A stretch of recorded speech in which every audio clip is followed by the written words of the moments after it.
não aprender a ensinar, a gente não aprende mais como antigamente, também não pode ensinar mais como antigamente, né?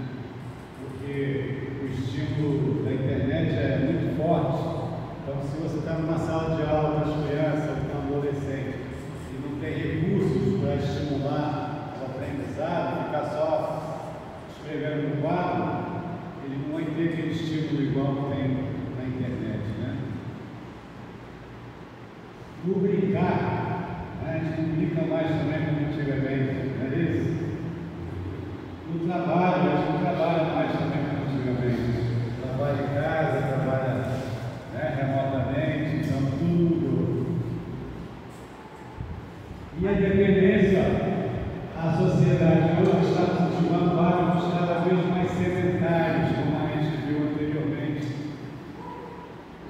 Olha lá a imagem, né? O rapaz lá na cama, comida lá no chão, no sofá, tudo largado. Crianças e adolescentes estão substituindo as atividades lúdicas pelas novidades eletrônicas. Essa pesquisa que eu fiz, eu comprei um livro na referência no final, e lá a pessoa, o pesquisador que fez o livro, escreveu o livro, comentando lá que ele faz tratamento nessas pessoas de dependência da internet, lá em São Paulo, e ele contando que chegou uma mãe lá falando: doutor, vim buscar ajuda aqui do senhor, porque meu filho fica no quarto o tempo todo e não sai para nada. Aí o doutor perguntou: não, mas ele não sai para ir comer alguma coisa? Doutor, ele não sai para nada. Pô, ele sai para ir para necessidades. Doutor, você não está entendendo? Ele não sai para nada no quarto. Ou seja, até as necessidades, né, ordenadas no quarto, não fazer no quarto. Por quê? É uma doença, é uma dependência. Então é um negócio sério. E o que é dependência, né? A OMS, que é a Organização Mundial de Saúde, define dependência como o uso contínuo de algo com finalidade de obter relaxamento, conforto ou estímulo, geralmente acompanhada de ânsias quando sua ausência. Ou seja, a pessoa está ali, vai estar procurando alguma coisa agradável, né? Relaxamento, conforto. Só que, na ausência desse estímulo, acontece o quê? Ânsias, né? A pessoa começa a ter sensações, começa às vezes até passar mal. Estamos profundamente conectados, mas igualmente vivendo uma nova forma de isolamento virtual. Então, às vezes as pessoas, né, estão uma do lado da outra, mas ela está conectada com outra pessoa e não tem conexão face a face, né? E como tudo começa? Uma vez também, anos atrás, eu fui numa festa de criança, aí chegou lá uma família, o pai e a esposa, que eu conhecia eles, assim, ó, a criança, o carrinho e o tablet ali, adotado no carrinho. Aí no momento eu achei assim: caramba, que legal, que bacana, né? Primeira impressão assim, a gente acha que é um negócio diferente, né? A tecnologia, a criança. Mas depois a gente refletindo sobre isso, a gente viu que antigamente, quando a gente era criança e ficava assistindo TV, tem uma pesquisa também que fala que antes da gente ser alfabetizado e ir para a escola, a gente tinha 5.000 horas de aprendizado pela televisão. Então, quando a gente começava a ver TV, antes de ir para a escola, 5.000 horas. Então, ali, quando você está assistindo qualquer coisa ali na TV, se você não estiver acompanhando, às vezes tem coisa ali que não é apropriada, né? Tem propaganda que vai estimular a criança a ver outras coisas, então é perigoso. Então, e agora, aqui, além da televisão, tem isso aqui conectado direto. Quantas horas de aprendizado a criança vai ter? Né? São coisas que a gente não sabe. Então, a princípio eu achei que era interessante, mas depois fui ver que é realmente uma coisa absurda. Você está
Tem um filme mesmo, nas redes sociais, já viu, sabe? Tem um filme na Netflix, um documentário que fala sobre isso.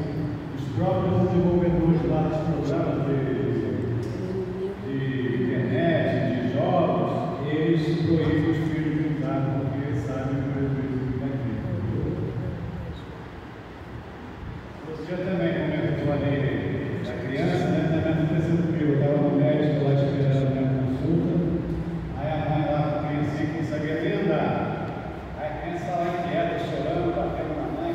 Não, a criança está com fome, é melhor a mãe dar na madeira, né? Aí a mãe foi, pegou água, deu leite, deu não sei o quê, deu chute, nada. Aí daqui a pouco ela puxou o celular e deu a criança para o chorar. Não sabia nem andar, criança. Mas, ou seja, isso já é um sintoma de dependência, né? Quando a pessoa fica chorando, fica se batendo. Então, aqui, ó, inserir hábitos saudáveis nos primeiros anos de vida gera impacto não só no desenvolvimento motor e cognitivo da criança, mas em sua saúde ao longo da vida. Então, se você não estimula a criança nessa fase que a gente vai ver que é o desenvolvimento, né, da criança, vamos mais até 5 anos, 6 anos, na primeira infância, vai afetar a criança no resto da vida dela. A dependência da internet pode ser encontrada em qualquer faixa etária, nível educacional, estado social e econômico. Ou seja, não é só em crianças que o vício pode afetar, né? A gente também, se você tomar cuidado, prestar atenção. E o celular é a principal causa de acidentes de trânsito de pessoas de 20 a 39 anos, né? Só está dirigindo e se tira a atenção ali da estrada, aí acontece o pior, né? Você vê que ele volta o óleo, o pneu, o moto. Aí na volta vai ficar aí, você já vê que passa o laço, e na aliança você ouve o cara pedindo o óleo. É muita doideira, né? A preocupação se concentra nos jovens e nas crianças sempre mais vulneráveis a esse tipo de dependência. Por quê? Porque o adulto também vai ficar dependente, vai ficar, mas ele já está desenvolvido, né? Ele já tem lá a atenção desenvolvida, a memória, claro que vai prejudicar, mas a criança não. Se você não tomar cuidado, vai prejudicar tudo isso nela, a memória, a concentração, controle individual. Então, impacto de esferas importantes da vida. Então, essa dependência vai afetar tanto os relacionamentos, no trabalho, nos estudos, na saúde, na finança. Nesse livro também que eu fiz a pesquisa, um dos autores também ela começou a estudar, a pesquisar sobre isso, porque ela estudava na faculdade, dividiu o quarto lá com as amigas do quarto, e tinha uma amiga que já era casada, mas o que aconteceu? O marido, viciado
ver aqui o que acontece. Alteração do humor. A pessoa de repente está bem, daqui a pouco está irritado, está nervoso. Tolerância, seria tolerância. Hoje eu fico 1 hora aqui no celular.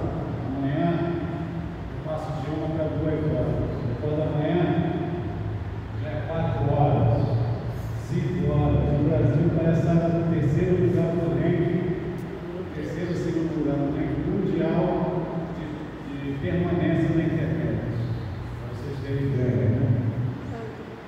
Então, tolerância é aqui, a pessoa vai aumentando o tempo de estar conectado. Abstinência, o que é abstinência? A pessoa começa a sentir falta, começa a ficar nervoso, começa a querer aquilo o tempo todo. Ansiedade, como eu falei, né? Na época às vezes saía e ficava ansioso para voltar para casa porque tinha que jogar. Fobia social, o que seria fobia social? A pessoa começa a se isolar, né? Começa a não querer mais sair porque tem que ficar ali jogando, ficando na internet.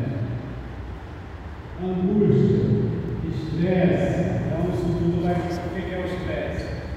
É a reação do corpo, né? Começa a adrenalina, a noradrenalina no corpo e aí começa a ter reações no corpo.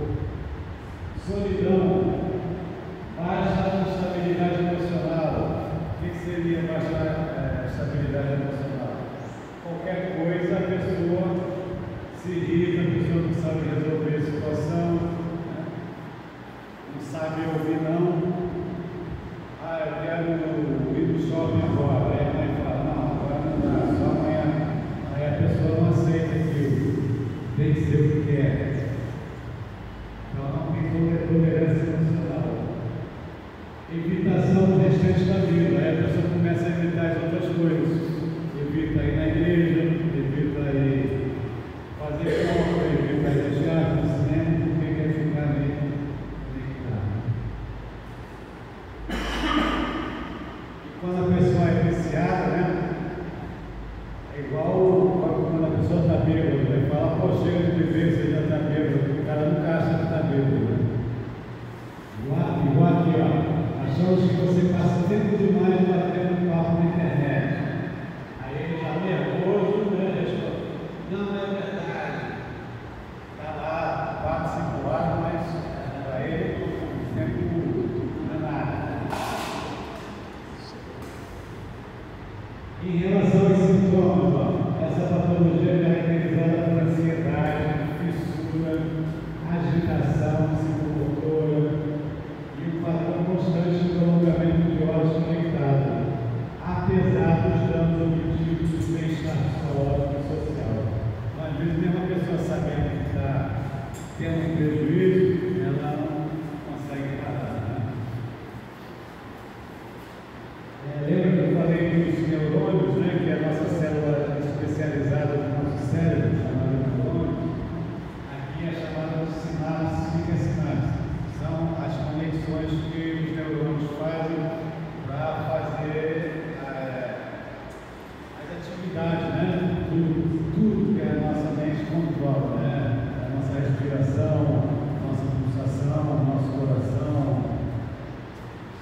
nossa temperatura, nossa memória, tomada de decisão, tudo é o cérebro que controla. Aqui, ó,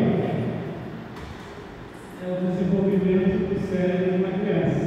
Aqui, quando nasce, ela tem pouquíssimas sinapses, né? Os neurônios estão nascendo, crescendo. Um mês começa a se conectar, 6 meses e até 2 anos. Essas conexões, como eu falei, do aprendizado, tudo na nossa vida é o quê? Aprendizado. E o que vai fazer fortalecer esse aprendizado, tanto social como aprender coisas novas, são as sinapses que formam essa conexão. Até os 3 anos de idade, o bebê vai realizar o dobro de sinapses que realiza durante a vida adulta. Olha só. As sinapses, ou seja, a conectividade entre os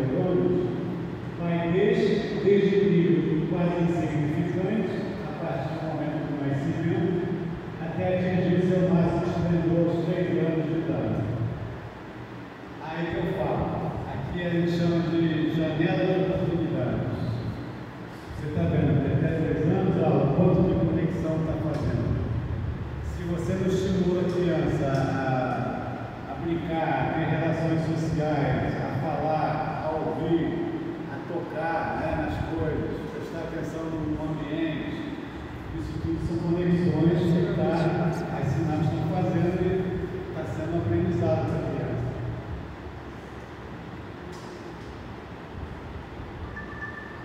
O desenvolvimento se dá pela interação e pelo vínculo, ou seja, se não tiver interação, se não tivesse estímulos acontecendo, o que acontece?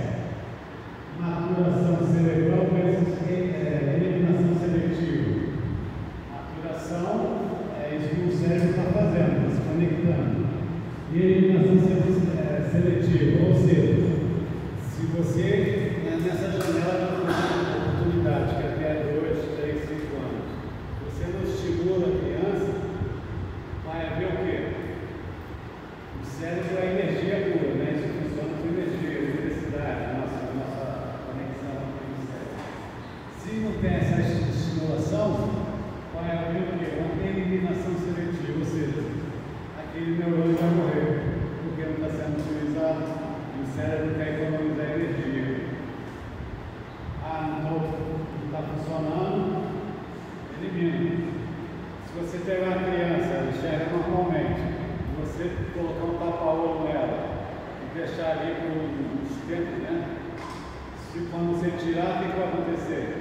Arriscar ela não enxergar mais com aquilo na vista. Ela era normal, mas por que prejudicou a vista dela? Não houve estímulo, aí os neurônios viram que a dele está sendo utilizado, ou vão morrer, ou vão partir para outra função. Né? Igual como, às vezes, a pessoa que é deficiente visual, não é isso? Ele desenvolve mais o quê? A audição. Né? A pessoa não enxerga bem, mas ele desenvolve muito mais o áudio. Né? Já viram? Uma vez eu vi uma reportagem também, um rapaz que é cego e ele dirigia, né, bicicleta e botava a opção de obstáculo ali e ele conseguia se desviar toda vez. Por quê? Ele emitia um som pela boca, tipo um estalo. É tipo um cego é assim, né? Ele joga onda, né? E volta sensitivamente, ele consegue perceber onde tem objeto. Então é incrível, né? Então os neurônios que estão sendo usados na visão foram para a audição. As conexões, que eu falei, as conexões com frequências usadas são naturalmente reforçadas. Então, se eu estou com uma criança e estou estimulando ela a falar o tempo todo, e a ouvir, você falando com ela, está ouvindo também. E isso vai ser o quê? Reforçado. E ampliadas, enquanto as conexões não utilizadas são eliminadas. Certo? Então, aquele caso que eu falei das 2 meninas que foram encontradas lá com os loucos. O que aconteceu? Não teve estímulo, não teve conectividade. Pode ser que estimulando, né, chama de estimulação cognitiva. Às vezes a pessoa consegue voltar, mas é difícil. Só se for bem cedo mesmo, depois vai ser difícil retornar. Deu para entender isso aqui? Então, você entendendo isso aqui, já é a palestra, se eu acho mais importante nesse momento aqui, é isso. Você ter ciência de que nosso cérebro é desenvolvido e que os neurônios necessitam de estímulos visuais, auditivos. Uma pergunta: se hoje já existe algum teste mediante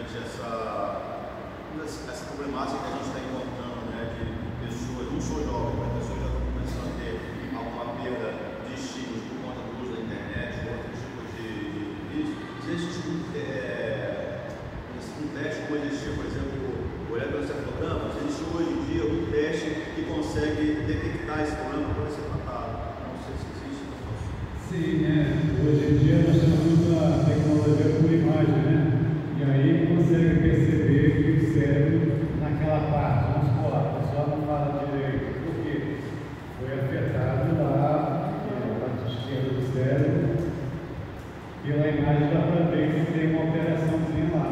Então, pela minha imagem, né? Dá para perceber. Agora, semana que vem, o dia 28 vai começar o Parapam, né? São aquelas pessoas com deficiência, né? E a deficiência não atrapalha ele escutar um sonho, né? Um livro, né? Aí vai ser interessante, mostrar um exemplo de muitas coisas que eu fiz. A gente entra na cadeira e a gente vê o Parapam. Aquela pessoa cega que tem um troféu, né? Então, aquilo ali não dá para entender isso que você está fazendo. Porque ele tipo, né? Tem reforço naquela área e consegue superar aquilo, né?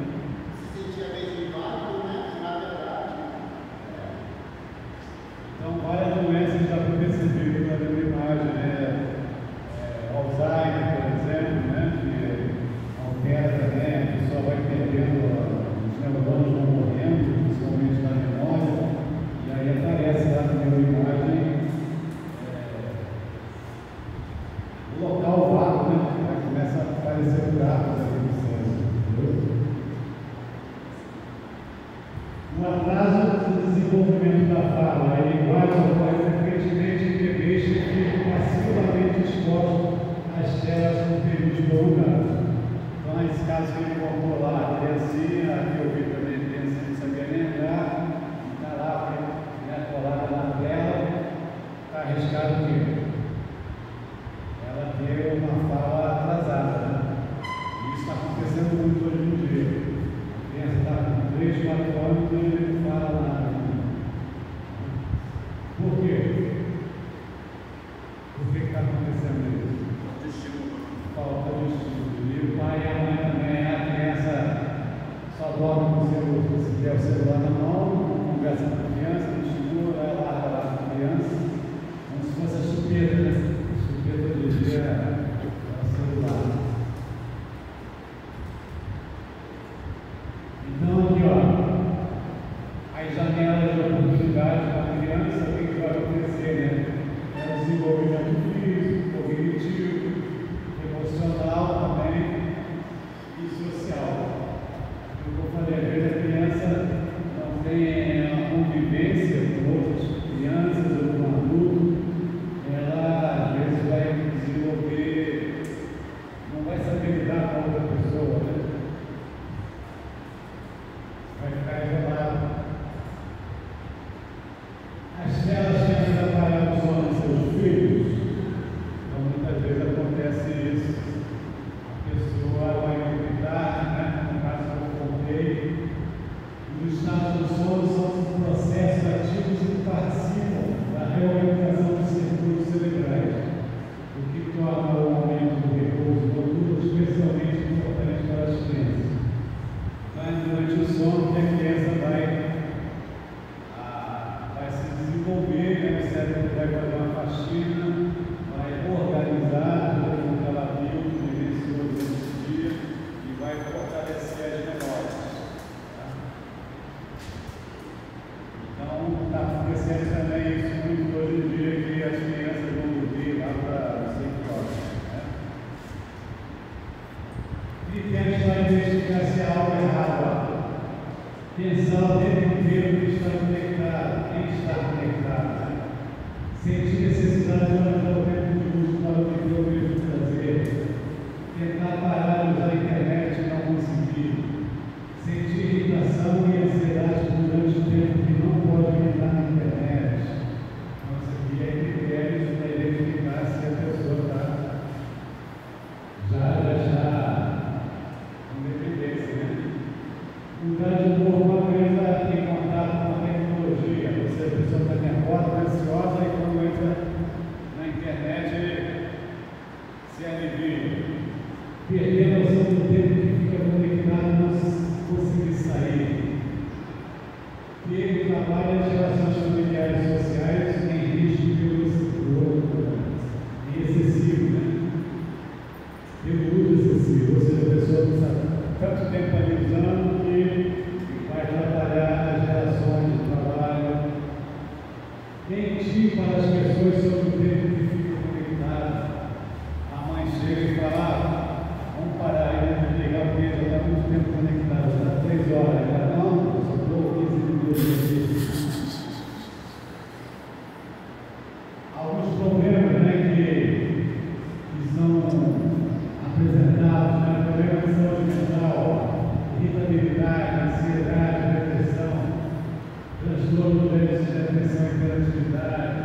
transtorno do sono, transtorno alimentar, sedentarismo, falta de prática de exercício, bullying.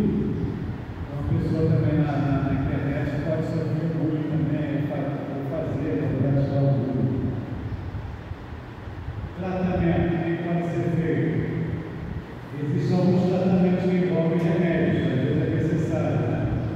E psicoterapia, para diminuir o uso da internet. A proposta é fazer com que ela substitua a prática por coisas mais importantes na vida, modificando assim os valores do sujeito e analisando o juízo crítico. Né? A pessoa tem que desenvolver o juízo crítico, saber que está sendo prejudicado. Resgate de contato com o outro, que não deve ser substituído pela máquina. Restituir identificações sociais de uma maneira de reconstruir o afeto do sujeito, dando sanções de se libertar da sua dependência. Então, outra coisa importante é a pessoa ter convívio com o outro. Né? Orientações para pais educadores, formação da criança. Criança com menos de 2 anos não deve ser exposta a telas digitais, principalmente durante as refeições e 1 ou 2 horas antes de dormir. Qual o problema de antes de dormir?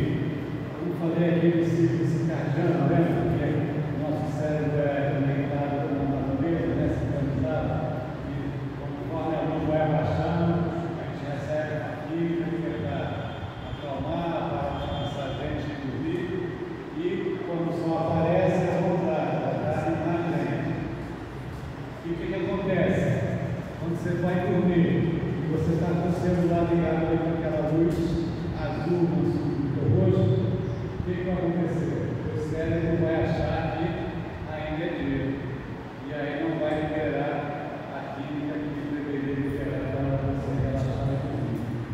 Então, por isso que às vezes a pessoa fala, não estou conseguindo dormir, estou perdendo sono. Por quê?